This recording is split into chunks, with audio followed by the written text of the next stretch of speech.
the authors of the Amy Hodgepodge book series. Tell us about that book series and how it all came about. Well, basically, Amy is a series that revolves around the trials and tribulations of a fourth grader who's starting school, a multiracial fourth grader who's starting school for the first time after being homeschooled her entire life. So she's starting at a real public school. And the inspiration for the series came from our nieces and nephews. We have about 38 nieces and nephews, and 36 of them are hers. Okay, all right. On my side of the family, and a lot of them are multiracial children. So we wanted them to see images of themselves reflected back in children's literature in positive ways. You guys both talked briefly about your experiences growing up with libraries.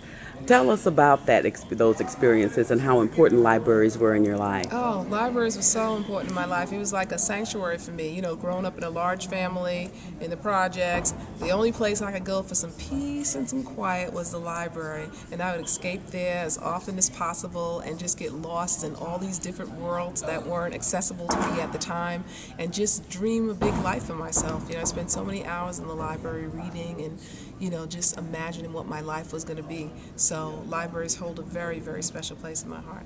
And you, Kevin? Well, we were talking earlier about the importance of libraries and just from the physical standpoint of the energy inside those libraries and being able to touch a book as opposed to being on a laptop at Starbucks. You know, it's information so accessible now, but we just think this library is just so important to have as a, you know, center point for people to collect and interact and do research and, you know, get that peaceful energy that only libraries can provide.